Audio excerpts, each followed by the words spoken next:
And now I'm absolutely delighted to welcome Loree, whose book Missing Words is also published today. And Loree Westron is an American writer who now lives in Portsmouth. She's previously worked at the local Royal Mail sorting office, an experience that influenced her novella Missing Words.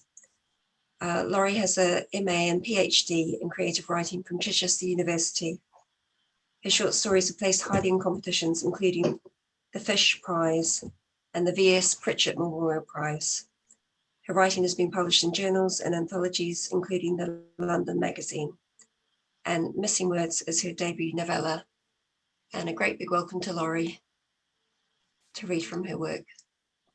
Hi, well, thank you very much.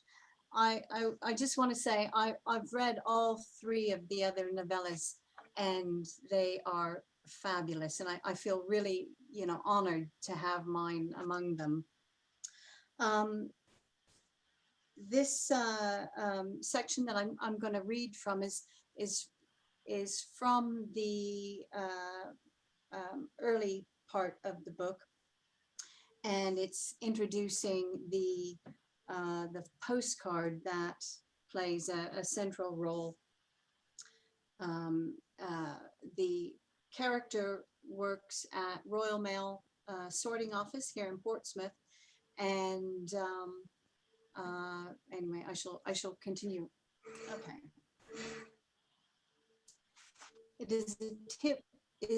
is a typical beach scene. Blue sky, white sands, leaning palms.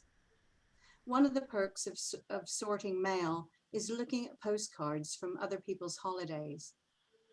Jenny glances at the card, then lays it picture side up on the bench where her mind can wander through it as she works.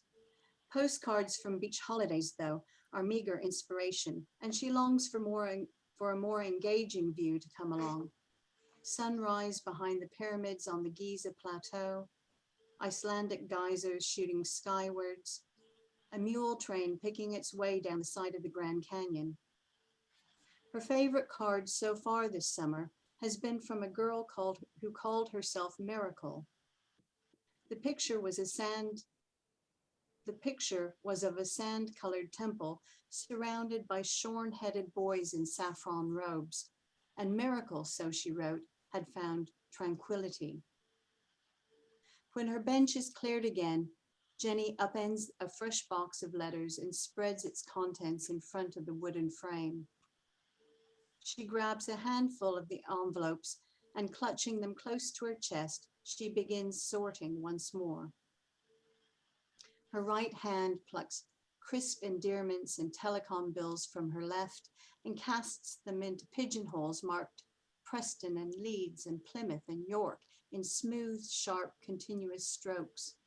2 minutes for each clutch of letters, 20 for each box, 1,500 letters an hour. It takes her 15 minutes to cycle to work each morning, and another 5 to weave her way past the receiving bays and dispatch bays in the cavernous hall beneath the building before climbing the steps to the sorting room floor. For 5 years, she has been the only woman to stick with the job and the only woman in the building outside of the canteen and offices upstairs. Swiftly, she works her way through each box of letters, the local pigeonholes filling up fast. Milton, Hilsey, Southsea, Cosham. On occasion, there are still catcalls from the men, but she has grown used to their banter and deaf to their jibes. The sorting room office is vast, the size of a small city block with an equally large population. Men sorting packets and parcels and bulk mail and letters, men running machines, men dividing the post into neighborhoods and streets ready for local delivery, men pushing York trolleys around the floor, men laughing, men shouting.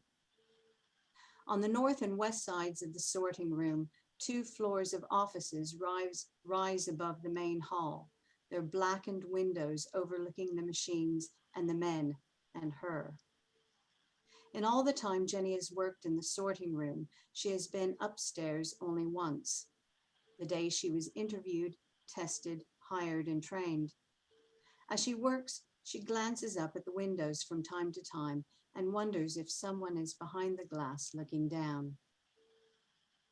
At the next frame, Roger works steadily, his gaze unwavering as though he's in a trance. There are 64 pigeonholes in his letter frame, and he knows the exact position of each one by heart. Jenny watches him out of the corner of her eyes. His hands barely move as letters fly, one after another, towards their final destinations. Behind the rows of letter frames at her back, the CFC, a machine as big as a house, drones through the day as it tumbles letters into place, turning them face out and canceling their stamps before they are boxed and stacked and pushed into a line of York trolleys ready to be sorted by hand. Until the end of their late shift, when the machines are switched off and the letter frames are cleared, the sorting office is never still. Fans whir overhead, machines rumble and clatter. Yorks clunk together as they are wheeled into their rows. Somewhere nearby, a transistor is tuned to Radio 2, but the music is drowned out by the noise. When she has finished the last of the letters on her bench, Jenny picks up the beach postcard she has set to one side earlier in the morning, ready to toss it into the frame with the rest. Turning it over to check its destination, she finds the words "insufficient address" scrawled in the white space next to Isle of Wight. The name of the town and the postcard are missing.